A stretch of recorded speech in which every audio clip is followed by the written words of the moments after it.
अस्सलाम वालेकुम, मैं रुखसार हसन। मैं रहमतुल्लाह। आप देख रहे हैं आपका हमारा अपना reaction YouTube channel. Video like share करके जरूर जाएगा। तो साजिद तारड़ साहब और आरजू काजमी साहबा की वीडियो आ गई। वीडियो है साजिद तारड़ साहब इन चंडीगढ़ पहुंच चुके हैं। एच शंकर क्या बोलते हैं डॉक्टर एच शंकर पर, और क्या क्या उन्होंने उधर देखा, क्या क्या एक्सपीरियंस किया। जारी बात है ये टूर पर इंडिया के ऊपर, और ये 1 बाय 1 सिटी का टूर कर रहे हो, उधर के जो मखसूस चीज़ें हैं वो बताएंगे भी। खैर देखते हैं वीडियो के बाद फिर इस पर बात करते हैं।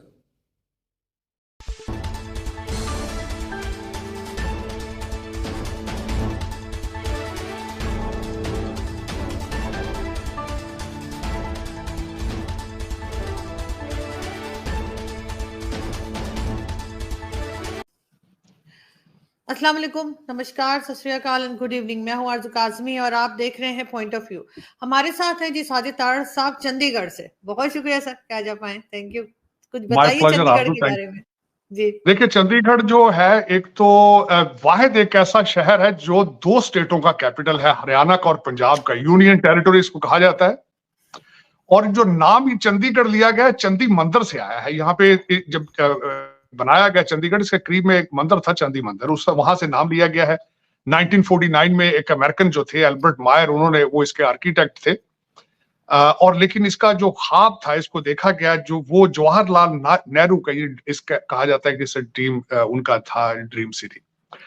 बिल्कुल प्लान है, बिल्कुल। आप आरजू, मुझे लग रहा है कि जब मैं मोहाली में, इसका एयरपोर्ट है, जब मैं आया चंडीगढ़, तो उसमें बिल्कुल ऐसे लग रहा था जैसे मैं इस्लामाबाद में घूम रहा हूँ। सिर्फ सेक्टर भी वैसे ही लिखे हैं आपके साथ। एफ सेक्टर है, जी सेक्टर है, ई सेक्टर है, इस तरह है।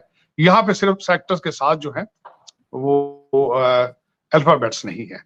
बहुत खूबसूरत शहर, बिल्कुल इस्लामाबाद की तरह लग रहा था। 50 इसके गांव जब इस ईस्ट पंजाब के थे, जब इसको लेके उस वक्त पंजाब इकट्ठा, हरियाणा और पंजाब इकट्ठे होते थे, उनके ऊपर ये बनाया गया। 1952 के अंदर इसकी बुनियाद रखी गई है। जो ली कॉर्पोराइजर सेंटर है, वो सबसे बड़ी पुरानी बिल्डिंग है, फ्रेंच है, वो भी आर्किटेक्ट थे इसके। और इसका चंडीगढ़ का अपना एक आप कह रहे निशान है, स्लोगन है, वो उनका ओपन हाथ है बना हुआ है उनका। वो उसको जो इसकी खूबसूरती है, जो इसमें ज्यादा लोग जो पैदा हुए, मेरे लिए भी जब मैं यहाँ आके दोस्तों से पूछा, मिल्खा सिंह यहाँ पैदा हुए थे, कपिल देव यहाँ पैदा, यहाँ के शहर रहने वाले हैं। उसके बाद विनय बैंसल हैं, युवराज सिंह हैं। और सबसे ज्यादा जो इंटरेस्टिंग सेक्टर है, सेक्टर 17 है, जो बहुत बड़ी मार्केट है यहाँ पे। वहां पे लोग इकट्ठे होते हैं। सेक्टर 5 और सेक्टर 8 जो है वो बहुत वीआईपी सेक्टर है। और सेक्टर 9 भी वीआईपी सेक्टर है, जहां प्रकाश सिंह बादल जो के चीफ मिनिस्टर थे, काफी अरसा रहे, सिखों के बहुत बड़े लीडर हैं, वो वहां पे उनकी रिहायश है। खास एक अपने मैं ट्रिप के बारे में बताना चाहूंगा। आरजू, आपके तो खैर यहाँ पे बहुत ज्यादा चाहने वाले हैं। मुझे भी हर जगह जो मैं दो लोगों ने इतना प्यार दिया है, मैं बहुत ज्यादा कर्जमंद होके जा रहा हूँ उनके प्यार का, मोहब्बत का। यहाँ कनाट प्लेस है, मैं वहां गया, वहां लोगों ने पहचान लिया, सेल्फियां बनाई। एयरपोर्ट पे, इंदौर पे लोगों ने पहचान लिया। 2 लोग जो मैं बिल्कुल नहीं उनको उनका ज्यादा मैं मकरूज हूँ, वो एक विजय कमोज हरियाणा है, हरियाणा से है। विजय कमोज उनका नाम है, जाट बरादरी से है, हरियाणा से। कल उन्होंने मुझे एयरपोर्ट पे इतना इंसिस्ट किया, जब मैं न्यू दिल्ली से यहाँ आया हूँ, तो मुझे जबरदस्ती ले गए रेस्टोरेंट में। बल्कि उन्होंने मुझे वहां पे खाने में उन्होंने बड़ी खातिर की। अहमदाबाद में इस वक्त वो मारुति के लिए वहां पे काम कर रहे हैं। और मैंने उनको खास कर बताया कि मैं खुद जाट बरादरी से हूँ। और अपनी जवानी में बिलखसूस मैं गाना सुन के जवान होता था, जाटों का छोकरा, हरियाणा के बारे में, और मैं सारे बच्चों को बहुत पसंद है। उसके बाद देविंदर सुप्रो, मैं उनका बड़ा मकरूज हूँ। वो कश्मीरी पंडित है, कश्मीरी पंडित हैं, न्यू दिल्ली में रहते हैं। स्पेशली मुझे मिलने के लिए, वो ओबराय होटल जहां मैं ठहरा था उसके पास उनका घर है, वहां से स्पेशल मिलने मुझे आए और मेरे साथ उन्होंने टाइम गुजारा। मैं उनके लिए, मेरी बहुत दुआएं हैं। मैं उनसे मिला और उनकी तकलीफें मैंने पूछने की कोशिश की कि किस तरीके से आप कश्मीर से, जो कश्मीरी पंडितों का एक बहुत बड़ा केस है, मुकदमा है, एक तकलीफ दे उनके वो जो चीजें हैं वो सुनी। मैं दुआ गो हूं उनके लिए। ताजिंदर सिंह है, ताजिंदर सिंह साहे हैं, उन्होंने बड़े प्यार से मुझे बड़ी दफा दावत दी कि आप लुधियाना आए, आप पंजाब आए। मैं अनफॉर्चुनेटली नहीं जाऊंगा। सुशील के सिंह है, मैं जब कनॉट प्लेस वहां घूम रहा था, स्पेशल गाड़ी रोककर मुझे मिले और वो उनकी मिसेस। मैं इन सब का, बल्कि इन 2-4 लोगों के तो नाम लिए हैं, लेकिन मैं पूरे भारत का ही कर्जा वापस लेके जाऊंगा। इतना ज्यादा, इतना प्यार और मेरी दुआओं में शामिल है हमेशा। मैं भारत को, आप पहले भी कहता हूँ कि इस माय सेकंड होम। मैं जब भी दुआ करता हूँ पाकिस्तान के लिए, भारत के लिए भी दुआ करता हूँ, सारी इंसानियत के लिए दुआ करता हूँ। मैं सिर्फ एक के लिए दुआ नहीं करता।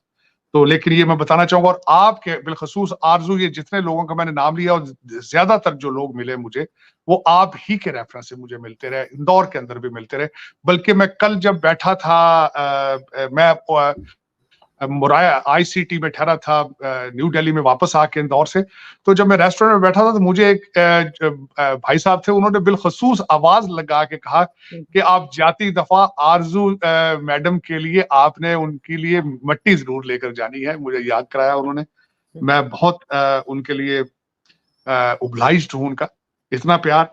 आज मैं यहाँ मिलूंगा एक दो दोस्तों से, पुराने दोस्तों से, उसके बाद मैं अमृतसर चला जाऊंगा। अमृतसर वहां हरमंदिर साहब जाऊंगा, वहां पे एक दो दोस्तों से मिलूंगा, और कल वापस एक वेडिंग इवेंट है, कल शाम को अटेंड करूंगा और वापस चला जाऊंगा मैं अबू धाबी। लेकिन ये ट्रिप जो है, इसमें बिलखसूस मैं, क्योंकि पहले सोशल मीडिया पे इतना एक्टिव नहीं था, अब मुझे एहसास हुआ है कि मेरे ख्याल में भारत एक ऐसा जगह है जहां मेरे चाहने वाले, मेरे जानने वाले सबसे ज्यादा है। मैं, और मेरे लिए आई एम वेरी हम्बल। मैं तो शुक्रगुजार हूं उनका, और खुदा का, भगवान का, वाहे गुरु का बड़ा मैं थैंकफुल। क्योंकि ये एक बहुत बड़ी बात होती है कि कुछ चेहरे से आपको पहचान ले, और बिलखसूस नफरत में से नहीं, प्यार से आके आपको गले लगाए, आपको ये बहुत बड़ी बात है। मैं समझता हूं ऊपर वाले की बहुत मुझ पर बड़ा एहसान है इस चीज का। अब इससे आगे चलते हैं तो कल आप जिस तरह हम देख रहे थे, भारत के अंदर जो चीजें चल रही हैं, बिल गेट है यहाँ पे आए हैं, और जो आने की भी वजूहत मैं बताना, जो जामनगर में जहां अंबानी फैमिली का वेडिंग हो रही है, मेरा ख्याल उसमें आए होंगे, लेकिन कल वो डॉक्टर जयशंकर साहब से मिले हैं। और उसके बाद कल मेरी नजर से ये गुजरी एक बात कि थर्ड क्वार्टर के अंदर भारत की इकॉनमी 8.4% पे ग्रोथ कर रही है, और साथ ही आईएमएफ ने जो बताया है कि दूसरे लोग, बिलखसूस चाइना 4.6 पर है, यूएस 2.1% पे है, पाकिस्तान 2% पे है, जापान 0.9% पे है, फ्रांस 1% पे, यूके 0.06 और जर्मनी नेगेटिव 0 पे है। ये 2004 के अभी तक जो है थर्ड क्वार्टर का, अमेजिंग। और मैं हमेशा ये कहता हूं कि इस वक्त वाकई ही भारत जो है दुनिया की नजरों में है। जिस तरह पिछले दिनों में कुछ स्कैंडल बनाने की कोशिश की गई थी वेस्ट की तरफ से, जिस तरह हमारे सरदार पन्नू साहब है उसके हवाले से भी, और अब उन्होंने उनको बहुत बड़ा हीरो प्रोड्यूस कर दिया है।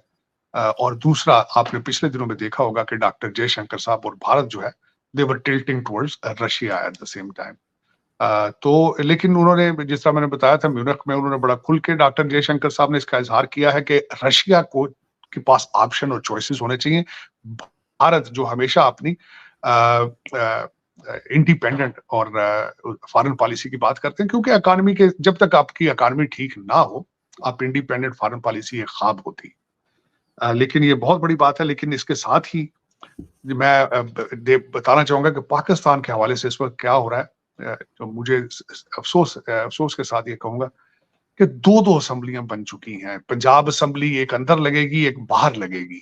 इसी तरह सुना है कौमी असेंबली भी एक अंदर सेशन होगा और दूसरे कुछ लोग बाहर अपनी असेंबलियां लगाएंगे। ये हुकूमत की कमजोरी की अलामत है, ऐसे होना नहीं चाहिए। मैं इस पे अफसोस का इजहार करूंगा। इस वक्त जो कल परसों इजलास हुए पंजाब के अंदर, वहां भी जूते फेंके गए। आपने देखा है जिस तरीके से वहां हुल्लड़बाजी हुई। इसी तरह नेशनल असेंबली में भी कल जो है हुल्लड़बाजी हुई।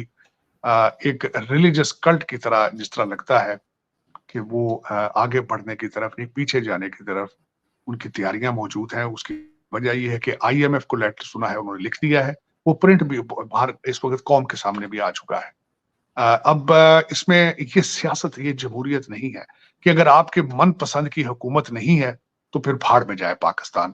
आईएमएफ को लेटर लिखना कल, बल्कि मैं हैरान था इस बात पे आरजू के, कल किसी ने कहा था कि 9 मई के बाद ये दूसरा अटैक है पाकिस्तान के ऊपर। अगर सोचा जाए तो उसमें मुबालगा राय नहीं होगी कि इस वक्त अगर पाकिस्तान को आईएमएफ से खर्चा नहीं मिलता, आपको पैसे नहीं मिलते। दूसरा मैं यहाँ पे मेंशन करना चाहूंगा, मेरी नजर से, मैं पहले भी आपको शायद पता होगा कि मैं जो शब्बर जैदी है पाकिस्तान के फाइनेंस मिनिस्टर रहे हैं, मैं उनकी कई बातों से एग्री करता हूं। कल मुझे इत्तेफाक हुआ है डॉक्टर कैसर बंगाली, एक बहुत बड़े इकोनॉमिस्ट है, उनकी बातें सुनने का। तो उन्होंने कल, बिलखुसूस उनका रेफरेंस दूंगा, कि उन्होंने कहा कि पाकिस्तान तो बैंकरप्ट हो चुका है। बैंकरप्सी की डेफिनेशन क्या होती है? जब आप कर्जा वापस देने की सलाहियत ना रखते हो तो आप कहा जाता है कि आप बैंकरप्ट हो चुके हैं। तो आप कर्जा वापस करने, कर्जों की किस्तें लेने के लिए भी कर्जा ले रहे हैं, लेकिन तो बैंकरप्सी तो almost you are not capable, और आपका बजट जो है वो सारा आईएफ में बना रहा है। तो ये सारी चीजें बहुत वीक अलामतें हैं। इस पे आपको फैसला करना होगा कि आपने क्या करना है। मेरी हम्बल रिक्वेस्ट, बल्कि मैं अब कई दफा समझता हूं कि ये 250 मिलियन लोग जो हैं उनको फैसला करना होगा, क्योंकि उनके रूलर जो हैं वो तो सारे डुअल नेशनल हैं, उनका कोई इंटरेस्ट नहीं है, बच्चे उनके सबके बाहर पढ़ रहे हैं। ये 250 मिलियन लोगों को चाहिए कि आप वो कोशिश करें पाकिस्तान की बुनियाद रख दें। और उसमें मैं दो चीजें कहूंगा कि कुछ चीजें भारत से सीखें, कुछ चीजें बांग्लादेश से सीखें, बल्कि कुछ चीजें अब अफगानिस्तान से भी सीख लें। अब भारत से क्या सीखना चाहिए? सबसे पहले मैं हम्बल रिक्वेस्ट करूंगा, इंग्लिश और मैथ पे तवज्जो दें। Pakistan institute of information technology की बुनियाद रखें कहीं। उसके बाद बच्चों को कंप्यूटर की तरफ लेकर जाएं। अगली सेंचुरी में आप अगर कंप्यूटर लिटरेट नहीं है तो आप आगे अगली सेंचुरी में बिल्कुल आप एंटर नहीं हो पाएंगे, तरक्की नहीं कर पाएंगे। दूसरी मेरी सबसे बड़ी रिक्वेस्ट ये होगी कि जो अपनी लेबर है उसको ट्रेड देने की कोशिश करें। आप जो लोग भाग भाग कर जान बचा के पाकिस्तान से भाग रहे हैं, कोशिश करें उनको कुछ तालीम देकर भेजें जिस तरीके से। और मैं ये कहूंगा कि भारत से कुछ सीखने की कोशिश करें। खुदारा नफरतों को कुछ अरसे के लिए छुट्टी दे दें। कुछ हमारे मौलवी भाईजान हैं, उनको कुछ अरसे के लिए कहें 2 साल की छुट्टी दे दें, माफी दे दें, ताकि हम कुछ तरक्की कर दें। सांस लेने के काबिल होंगे तो फिर आ जाइएगा, ऐसी कोई बात नहीं है। और उससे दूसरी चीजें ये सीखें, कोशिश करें कुछ चाय वाला ढूंढ लें जो नेशनलिस्ट हो, तो जब फखर से कहता हो कि मैं पाकिस्तानी हूं, मैं पाकिस्तान को बचाऊंगा, कोशिश ये करें। है तो मुश्किल बात है, क्योंकि मैंने खुद इमरान खान साहब को चाय वाला ही समझ के, मैं खुद उनका बहुत बड़ा फैन था। उन्होंने वादा किया था कि 200 लोगों की टीम है मेरे पास, मैं पाकिस्तान में आके दूध की नहरें चला दूंगा। आते ही मौसूफ ने प्राइम मिनिस्टर हाउस की भैंसें बेच दी, आते ही मौसूफ ने गाड़ियां बेच दी, और फिर हेलीकॉप्टर पे ऐसे चढ़े कि वापस नहीं उतर सके। मैं आपको ये बताना चाहूंगा कि जिस बंदे के वो 3.5 साल गीत गाते रहे, उस्मान बुजदार साहब, वसीम अकरम प्लस थे। अगले दिन गवर्नमेंट ने जब उनका डाटा शेयर किया है तो उन्होंने पिछले जितने भी चीफ मिनिस्टर थे पंजाब के, हेलीकॉप्टर पे राइड करने के उन्होंने रैकेट तोड़े हैं। ये रियासत मदीना के ठेकेदारों की बात कर रहा हूं, जो रियासत मदीना के ठेकेदार। सर, उनकी पार्टी के लोग जो उनका मास्क लगा के घूम रहे हैं असेंबली के अंदर, अजीब तमाशा लगा है। ये इस तरह, ये देखें, ये रियासत की कमजोरी है, रियासत की कमजोरी है। जेल को अगर मैरियट बना दिया जाए, जेल से जब इकोनॉमिस्ट को आर्टिकल लिखे जा रहे हो, जब सारा दिन मुगलिया दरबार लगे जेल के अंदर, ये रियासत की कमजोरी है। रियासत को समझ नहीं आ रही कि क्या करना है। रियासत को मैं एहतजाज करूंगा इस बात पे। आरजू, आज तक कौन सी आपने लेजिस्लेटिव बॉडी देखी है जहां पे जो लोग इलेक्शन हारे हैं वो अंदर घुस आए असेंबली में और वो कहें कि हम इलेक्शन जीते हैं, हम इन कुर्सियों पे बैठेंगे? रियासत कहां थी उस वक्त? मुझे ये बताएं कि गैलरी में कल लोग आए हैं, वो घुस के नीचे आके असेंबली के अंदर आके बैठ गए। रियासत कहां थी वहां उस वक्त? रियासत किस तरीके से इनको अलाउ कर रही है कि पंजाब के अंदर जो एमपीए है वो बाहर अपना दूसरा सेशन लगाए, दूसरे असेंबली? ये हुकूमत के अंदर, स्टेट के अंदर स्टेट बन चुकी है। ये रियासत की कमजोरी है। मैं इस वक्त आपकी रियासत को बहुत कमजोर देख रहा हूं, और ये इंटरनेशनल कम्युनिटी इसको ऑब्जर्व कर रही है, देख रही है कि क्या हो रहा है। रीजन, आप एटॉमिक पावर है, आप कहां जा रहे हैं? आपके एटॉमिक कोड किन के पास है? कौन आपके ऑपरेटिव कौन है? ये सारी कम्युनिटी। आप इस वक्त आप देखा जाए तो मैं जो डॉक्टर कैसर बंगाली हैं उन्हीं की बात कोट करूंगा। वो कह रहे थे पहले आपको अमेरिका ऑपरेट करता रहा है, चलाता रहा है पैसे दे देकर, क्योंकि उसको जरूरत थी आपकी। अब उसको आपकी जरूरत नहीं है। अब आपको वो खुले, जो पहले बक्सों में भर भर के आपकी प्रॉपर्टी लंदन में और दुबई के लिए वो पैसे भेजता था, वो नहीं भेज। अब वो सिर्फ इतने पैसे दे रहा है कि आप सांस लेते रहे, मरे नहीं आप। बल्कि ये भी साथ कहा जा रहा है कि आईएमएफ पैसे दे रहा है क्योंकि आप यूक्रेन को असला देंगे। ये भी इस वक्त इंटरनेशनल कम्युनिटी में ये बातें चल रही है, खबरें। तो इस तरीके से आप कितने अरसे आप डेली देखें ना, आप डेली बेस पे जिंदगी कितना अरसा गुजार पाएंगे आप अपनी इंपोर्ट बंद क्यों नहीं करते? आप इस वक्त 6,000 सीसी की गाड़ियां बंद क्यों नहीं करते? आप क्या वजह है? बिल्कुल। आप अपनी अब कुत्तों की फूड और चॉकलेट और आइसक्रीम और महंगे बैग औरतों के ये क्यों नहीं बंद करते? क्या वजह है? आप कोशिश क्यों नहीं करते कि कोई आइटम लेकर एक्सपोर्ट करने की कोशिश करें?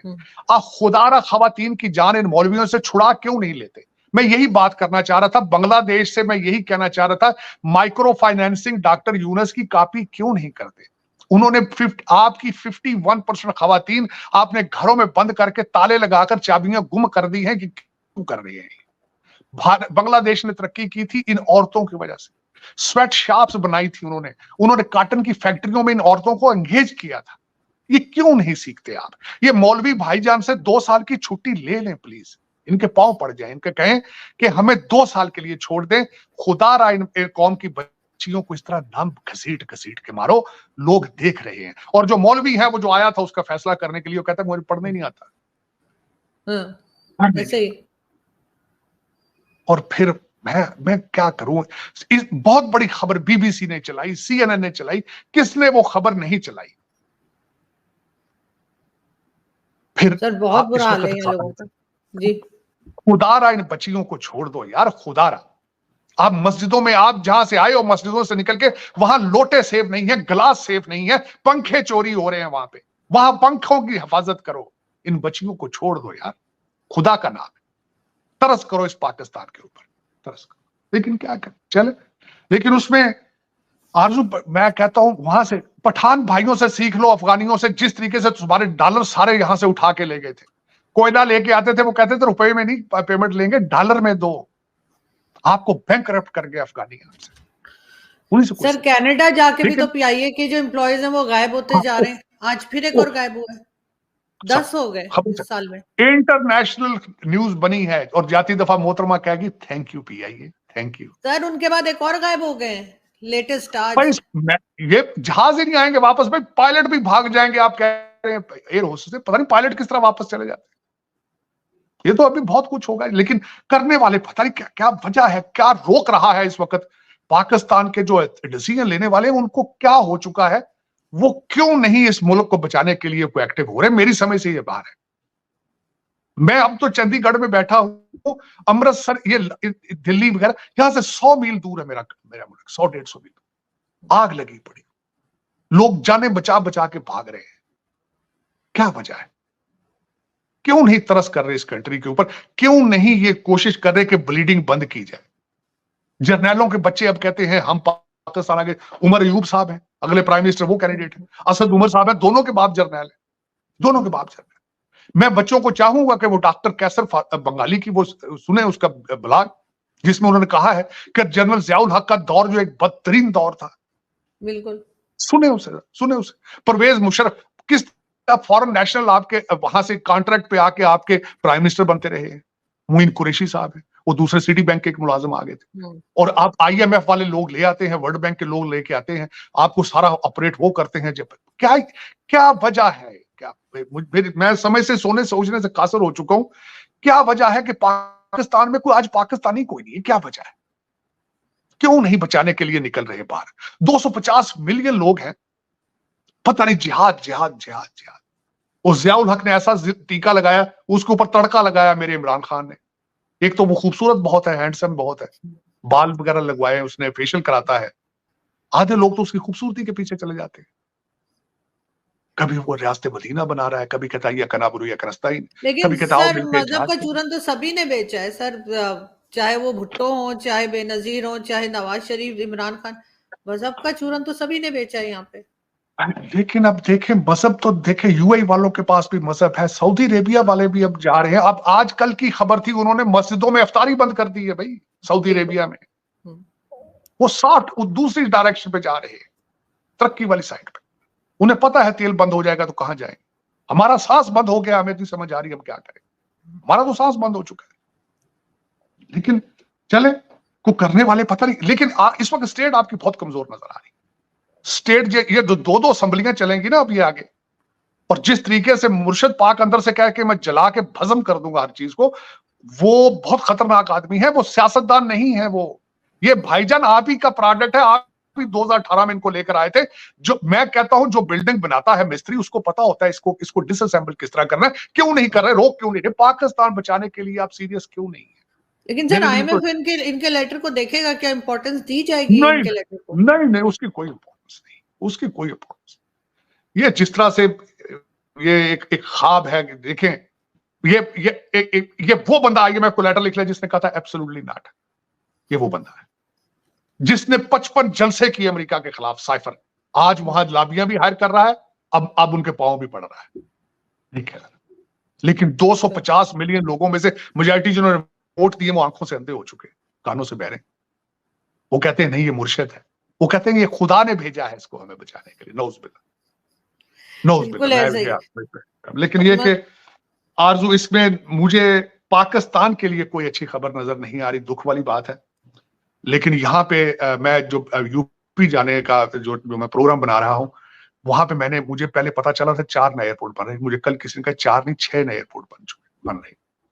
और जो इस वक्त आपके जो फेसबुक वाले आ रहे हैं वहां पे अंबानी की शादी में, वहां पे क्योंकि उस टाउन के अंदर अंबानी उनका टाउन भी वही है, वहां उनकी रिफाइनरी है, उन्होंने नया एयरपोर्ट बना रखा है।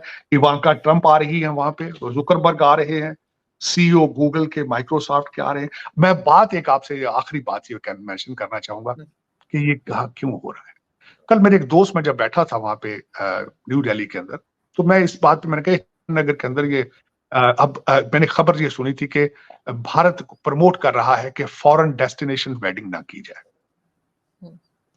उन्होंने कहा कि इसके ऊपर प्राइम मिनिस्टर ने सख्त एक्शन लिया है, क्योंकि करोड़ों रुपए यहां से क्योंकि लोगों के पास पैसा है, लोग करोड़ों के हिसाब से पैसा ले जाके फॉरेन डेस्टिनेशन पे वेडिंग करते थे। पैसा बाहर जा रहा था। प्राइम मिनिस्टर साहब ने सख्ती से ऑर्डर किया है, इन लोगों के पास देखो पैसा ये कहां से आया और बाहर कितना जा रहा है। लोग डर गए। फिर मोदी साहब ने, आपको पता है, वो आइलैंड को प्रमोट किया, खुद जाकर स्कूबा डाइविंग करते रहे वहां। तो उसकी वजह से उन्होंने, ये एक गवर्नमेंट का इनिशिएटिव है कि भारत के अंदर ही डेस्टिनेशन वेडिंग हो। ताज वालों के बड़े बड़े अच्छे पैकेज हैं, ताज होटल वालों के वेडिंग के। तो उन्होंने इन चीजों को रोकने की कोशिश करते हैं, करेंसी बाहर ना जाए। ये चीजें नेशनलिज्म से आती है। दूसरा, मैं आपको बल्कि एक तस्वीर भेजूंगा। मुझे यहाँ बाहर ढाबों से चाय पीने का बहुत मुझे अच्छा लगता है। मैं कनाट प्लेस के पास गया, चाय ढूंढता, वो छोटे से, मुझे बड़ी मजेदार लगती काढ़े वाली चाय। 2 तस्वीरें आपको भेजूंगा, मैं चाहूंगा आप शेयर करें जरूर। कि एक वहां पे एक बच्चा 2-3 ईंटें रख के ऊपर उसके बर्तन रख के चाय बना रहा था। लाइन लगी हुई थी, लोग ले रहे थे चाय उसकी, बहुत मजेदार थी। लेकिन साथ UPI का साइन पड़ा, ये फोन के जरिए पेमेंट रिसीव करना था। उसकी दुकान भी नहीं बेचने की, ठेला भी नहीं है, ईंटों के ऊपर रख के बैठा है, लेकिन इलेक्ट्रॉनिक पेमेंट। फिर उसके बाद मैं घूमता रहा कल उसमें कैनाट प्लेस पे, छोटी छोटी हैंडीक्राफ्ट चीजें, जितने बाहर ठेले वाले हैं सबके पास UPI और जो इलेक्ट्रॉनिक पेमेंट। ये क्या वजह है कि 100 मील के फासले पे कौम की सोच अलग है। मैं देख रहा हूं, मैं मेट्रो में गया हूं, एक सिगरेट बट नहीं देखा मैंने। मैं इंडिया गेट गया हूं, मुझे अमेरिका से ज्यादा सफाई नजर आ रही है। ये एक माइंड सेट होता है, एक रेवोल्यूशन होता है। जिस तरह इंदौर गया हूं तो मैंने देखा है कि 7वीं दफा वो क्लीनर सिटी आया, कैसे आया है, मैंने उस पर देखा है, रिसर्च की। लेकिन ये हमारे 100 मील के फासले पे क्यों नहीं चीजें आती? मेरे ऊपर कई इल्जाम, कोई ISI का लगाता है, कोई राह का लगाता है। खुदा का नाम लो, मेरा कोई इंटरेस्ट नहीं है किसी चीज में, मैं खुश हूं भारत की तरक्की पर आज, क्योंकि ये सब कांटे मेरे भाई हैं। ये मैं खुश हूं। पाकिस्तान के लिए दुआ गो हूं कि वो भी इनसे कुछ सीख लें। मुझे तो पहले तुम लोगों ने निकाल दिया था, अमेरिका में बैठो, मेरा आपके साथ क्या रिलेशनशिप? मेरा क्या है? आपको जो लूट के लेके जा रहे हैं टोरंटो लंदन, वो आज के थोड़ी कर रहे हैं। मैं तो आपकी आंखें खोलने की कोशिश कर रहा हूं, अगर पॉसिबल है। अपने आसपास से देखो, और इनसे नहीं सीखते, बंगाली भाइयों से सीख लो यार। लेकिन मैं यहां भी रिक्वेस्ट ये करूंगा कि ये जो मजहबी, ये जो रिलीजियस टॉलरेंस सीखने की कोशिश करो। Religious is a personal matter of इंसान का, उसका अपना रिलेशनशिप जिसके साथ भी है। हम जो सारे पैदा होते हैं स्पिरिचुअल एपेटाइट लेके पैदा होते हैं, हमने उसको किसी ना किसी तरीके से सेटिस्फाई करना होता है। कोई बिल्कुल। भगवान कह लेता है, कोई अल्लाह कह लेता है, कोई ईश्वर कह लेता है, कोई वाहे गुरु कह लेता है, कोई मैरी कह लेता है, कोई जीसस कह लेता है। उसका पर्सनल मैटर है, उसको रहने दो यार, इससे आगे चलो, इससे आगे चलो। यही मेरी हम्बल रिक्वेस्ट है। लेकिन मैं वो 2 तस्वीरें जरूर भेजूंगा, शेयर कीजिएगा कि बच्चा ईंटों के ऊपर रख के चाय बेच रहा है कनाड प्लेस के ऊपर, और ये साथ यूपी इलेक्ट्रॉनिक पेमेंट ले रहा है। मेरे लिए if that picture was a $1 million picture. बिल्कुल ऐसा ही। लेकिन सर प्रयागराज या इलाहाबाद पहले कहलाता था, वहां से बहुत लोग मुझे कांटेक्ट कर रहे हैं कि आप वहां जाएं तो आप उनसे जरूर मिलें। तो कुछ लोगों के नंबर से मैं आपसे शेयर कर रही हूँ। मैं बहुत बिल्कुल धन्यवादी हूँ, बहुत मशकूर हूँ। मैंने बताया कि मैं बहुत ज्यादा कर्जा लेके भारत से जा रहा हूँ। मेरी हर एक के लिए दिली दुआ है कि आप तरक्की में रहें, खुश रहें, चमकते रहें, पाकिस्तान, भारत, बांग्लादेश, नेपाल, इस सारे रीजन पे, क्योंकि ये मेरा सारा घर है। हम सारे एक माँ के बच्चे हैं। बिल्कुल बिल्कुल ऐसा ही है। मुझे भी ऐसे ही लगता है जैसे मेरा दूसरा घर जो वो भारत है, और बहुत प्यार मिलता है, और उसके लिए मैं भी बहुत शुक्रगुजार हूँ। Thank you so much sir कि आज आपने ज्वाइन थैंक यू, किया। Thank you. तो जी दोस्तों, वीडियो हुई खत्म। ताड़े साहब ने तो बहुत बड़ी एंड पर एक स्टेटमेंट दे दी। उन्होंने कहा कि मैं तो चंडीगढ़ दिल्ली गेट की बात की और क्या मेट्रो की बात की, मुझे एक सिगरेट बड नहीं नजर आया उधर। सिगरेट का जो स्मोक करने के बाद वो चीज पीछे बचता था, वो वाला वही ये खड़े वही थे, फिल्टर सफाई का फिल्टर खास जो ख्याल रखा गया, या अलाउ नहीं होगा सिगरेट पीने का, इस तरह नहीं, का ये जो उनकी स्टेटमेंट है कि मुझे अमेरिका से भी ज्यादा वो एरिया यार वो जिस तरह मर्जी कहते जाए, वो बड़े हैं, वो इंडिया में गए हैं, वो इंडिया की तारीफ ही करेंगे। आप किसी के घर में जाकर उसकी थोड़ी ही बदखोई करेंगे तो इंडिया के अंदर वो दिल्ली गेट के बाद सफाई तो यकूब भाई की ट्रेनों की है। तू मेरे साथ चल, तू इस्लामाबाद में चल, मुझे कहीं गंदगी नजर दिखा रहा है। रावलपिंडी में कुछ जगह है, कुछ इस्लामाबाद में कुछ जगह है, पार्लियामेंट हाउस की तरफ चला जा, होटल की तरफ चला, मुझे कहीं एक कोई चीज दिखा जा, मैं खुद देख नहीं, ये जो साजिद ताड़ साहब की स्टेटमेंट है कि यूएसए से जरा साफ ऐसे ही बात कर दी उन्होंने। बस वो बड़े हैं, जो मर्जी करे, अमेरिका से भी ज्यादा सफाई होगी है, ये भी है, वो भी है। मैं भी यहाँ एक बड़ी बात करता जाऊँ, इंडिया के जितनी मर्जी डेवलपमेंट कर ले, जितनी मर्जी बिल्डिंगें उसार ली, जो कर ले, लेकिन चाइना से ज्यादा सफाई नहीं है, चाइना से ज्यादा बिल्डिंगें, चाइना वैसे से यहाँ वैसे चने का जिक्र तो नहीं था। मैं वैसे जिस तरह तारक साहब ने कहा ना, वैसे एक बात कर दी, सरसी बात मैं भी कर रहा हूँ। चाइना से अच्छे रोड, चाइना से अच्छी सफाई, चाइना से अच्छा माहौल अभी इंडिया का नहीं हुआ। चाहे मेरे भाइयों को पूरी बात लगे, कड़वा सच है। कहना क्या चाहते हो? मैं कह दिया मैंने जो कहना है। मैंने इंडिया की ट्रेन की वीडियो देखी यकूब भाई, चैनी ट्रेन में देखा था। मेरी बात सुन, मैं चैनी रेलवे स्टेशन में देखा था। मैं ये चीज ये नहीं कह रहा कि पाकिस्तान से अच्छी चीज तो कह बात करने हाल में है। यकूब भाई बात करने देगा। मैं ये नहीं कह रहा कि चाइना की सफाई नहीं है, मैंने कहा कि नहीं है। मैंने जो इंडियन वीडियोस देखी ना, चाइना की वंदे भारत ट्रेन है या कोई भी बड़ी उनकी ट्रेनें, महाराजा जितनी भी हैं, उनका मैंने जो अब रिसेंटली जितनी भी मैंने वीडियो देखी, जितनी भी रेलवे उनके स्टेशन की वीडियो देखी है, उनके ट्रेन की वीडियो देखी है, उनके उसके बात भी करो यार, बात सुन लेना। मैं पिछली सारी बातें कहा, जो चीज़ें मैं देख वो गिनवाऊंगा ना, बिना कि ये चीज़ें मैंने देखी। उनके अंदर मुझे डिसिप्लिन भी नज़र आया, उनके अंदर मुझे सफाई भी नज़र आई, उनके अंदर मुझे एडवांसमेंट भी नज़र आई, उनके अंदर ये जो है ना नॉइज पोल्यूशन, ये वाली चीज़ें हैं, वो मुझे दिखाई नहीं दी। ओ भाई, वो जगह डस्टबिन वगैरह कोई जगह रखने की वो भाई होता है। मेरी बात सुन ले, सारे की सारे डाल देते होंगे सिगरेट वगैरह, या हो सकता अलाउ ही ना हो सिगरेट, ये भी तो हो सकता है अलाउ ही ना हो सिगरेट पीना यार। वो कितने पूछते आप? बाकी कोई चीज खाने पीने की, अगर वो जो खाने पीने की ट्रेन में दे देते हैं, उसके रखने के लिए जगह होगी, क्योंकि नई ट्रेनें जो चली हैं। अच्छी बात है, सफाई इंडिया की जो ट्रेनें है ना मैंने देखी है, उनके अंदर जो वॉशरूम है ना, वो एक बड़े शानदार। मैं बाकी पता नहीं, मुझे समझ नहीं आती, आप सारी हर चीज छोड़ के वॉशरूम में क्यों घुस जाते हो भाई? यार जरूरी है, जरूरी है भाई, अजीब बात है, वो जरूरी है भाई इंडिया की सफाई है, मैं मानता हूँ वो सफाई का ख्याल रखना भी चाहिए। मैं फिर दोबारा कह रहा हूँ, सफाई निस्बत ईमान है। मैंने सिर्फ इतनी बात कही है, जो सर तारक साहब कह रहे थे ना कि ये तो भी अमेरिका से भी अच्छा है, ये भाई बातें कुछ इतनी छोड़नी चाहिए जो मारने में भी आ जाए। अच्छा, उसके अलावा दारुल खिलाफा है बात याद नहीं है दिल्ली के अंदर भी, पता नहीं कितनी दोबारा हुआ था, 500 के होते हैं, कितने वो सिगरेट के सारा कुछ हर चीज होती है, लेकिन वो वहां जगह गए इसकी तारीफ कर रहे हैं जहाँ थोड़ी सी सफाई होती है। हाँ रहमतुल्लाह कुछ करने वाला था। वो कह रहे थे ना कि मुझे चाय पीने की मतलब की आदत है ठेलों से। हाँ वो बड़ी बात। वो बात उनकी- हाँ ये बात मजे की है। हाँ ये हो गया, एक बच्चा है वो 2 ईंटों के ऊपर चाय बनाकर बेच रहा है और जायके के बिना पर मतलब लोगों की तादाद बहुत लाइन ज्यादा है, लगी लेने वाले, और उसने भी यूपीआई रखा हुआ है। ये तरक्की की ना बात है दुकान है ना ठेला, सिर्फ 2 ईंटों की भाई, ये तरक्की की बात है। मैं एक वीडियो देख रहा था जम्मू कश्मीर की, वहाँ पर एक हमारी माँ होती है बहनाई माँ, तो मुस्लिम थी, तो वो जो मक्की होती ना, मक्की की रोटी बनाकर जो है ना वो बेच रही थी। तो वो एक वीडियो बनाने वाला जो भाई था उनसे पूछ रहा था कि आप मतलब कि कैसे गुजारा करती है, उनके घरेलू मामलात जाने। तो उन्होंने कहा कि मेरे शौहर जो है वो जिंदा नहीं, तो मुझे करना मेरी मजबूरी, और उनकी बेटी भी साथ है। तो उन्होंने वहाँ पर भी यूपीआई रखा हुआ था, इतनी बर्फबारी में भी। और भाई यूपीआई वाकई रेडी जहाँ रेडी वाले भी है, ठेले वाले भी। हाँ ठेले वाले सबके पास है भाई, ये क्योंकि उन्होंने ये आसान एडवांस हो काम जाता कर दिया है, हमें भी करने की जरूरत है। अच्छा अच्छी ये बात है। उनके यूपीआई की तो कोई तारीफ जितनी भी कर ले कम है। ये खुद देखा है, वो जर्मनी के एक चांसलर आए थे, हाँ, उन्होंने यूपीआई के थ्रू ही पेमेंट की हाँ, वो थी, गोलगप्पे गोलगप्पे खाए खाए थे। थे उन्होंने।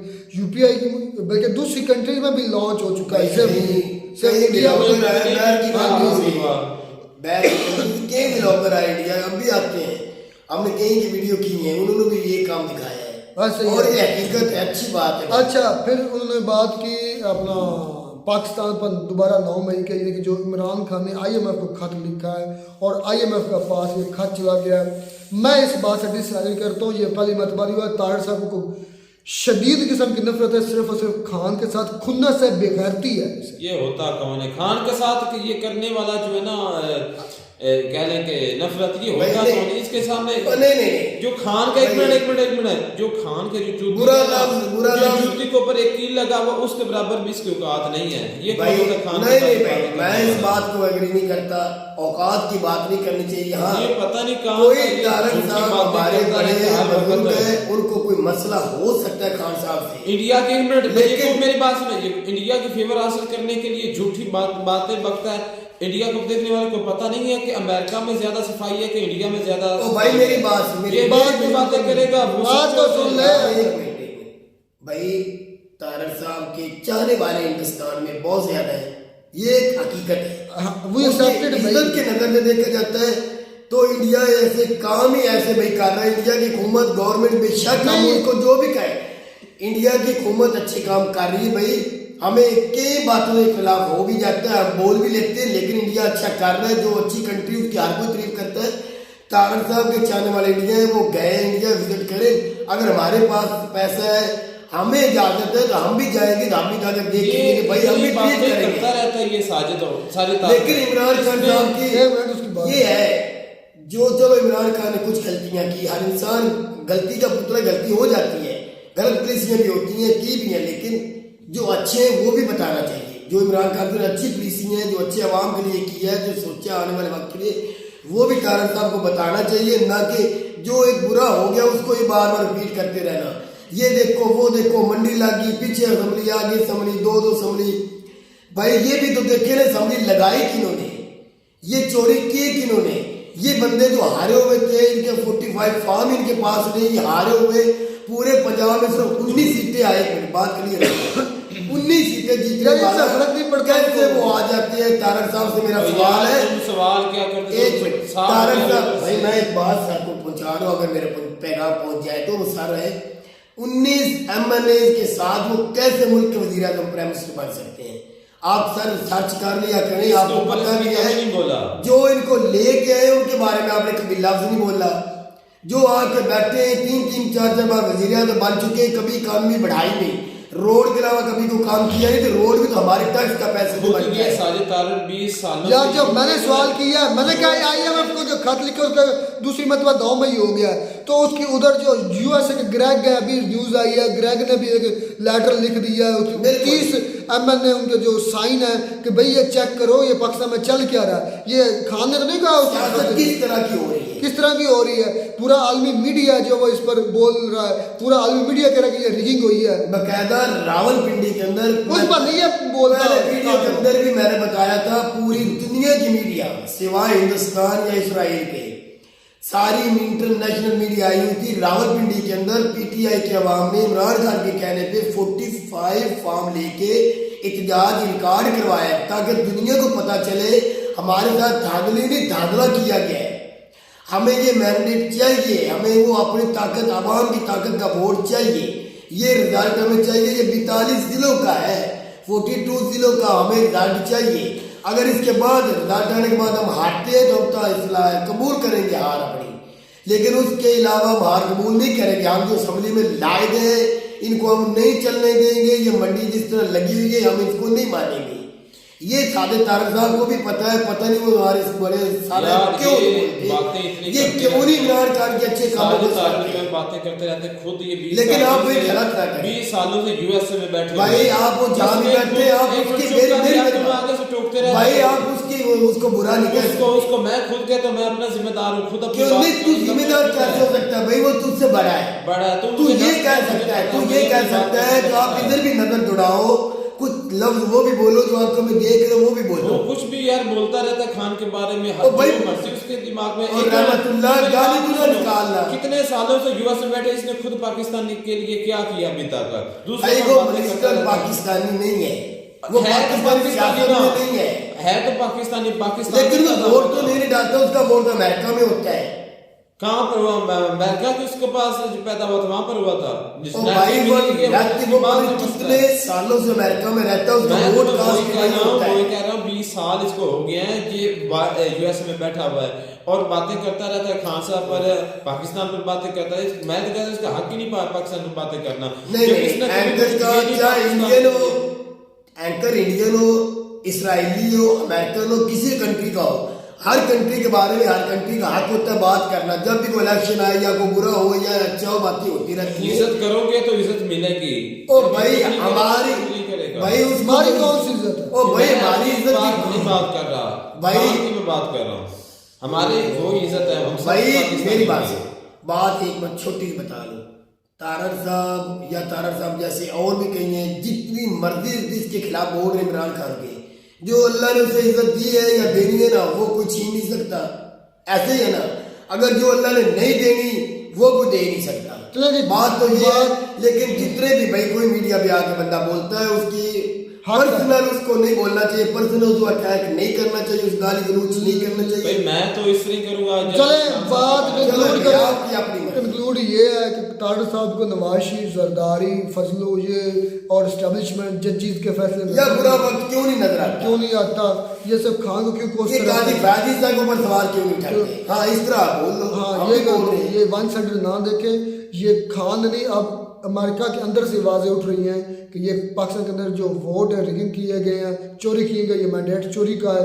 खान सच्चा ये आने वाला वक्त साबित करेगा। ओ भाई एक जाती बात बता दो, आपने शायद वीडियो देखी कि नहीं, लिया के एक एमएनए लिया का वो बंदा जीता हुआ हरा दिया गया है। पीटीआई की बात कर रहा हूँ, पीटीआई के बंदा वो रशिया के अंदर एक बहुत बड़ा एंकर है, बहुत बड़ा एंकर है। तो उसने भाई सवाल किया इससे लइए क्या मैंने पीटीआई के मैंने से, वो हालांकि सही बोलता है, आपको पता है, उसने इंग्लिश के अंदर उसको जवाब दिया और सवालों के जवाब देता रहा, उसने बताया। इंटरनेशनल मीडिया हुआ कि नहीं? ऐसे कई बातें होती है, मेरा भाई को बता रहे हैं अपना बोल के। तुमने इंग्लिश को पॉइंट आउट क्यों किया? सारी बात उनकी लैंग्वेज में उनको जवाब देना था। ये क्या चलो जी खैर मिलते नहीं, नहीं ना। तब तक दीजिए इजाजत। अल्लाह।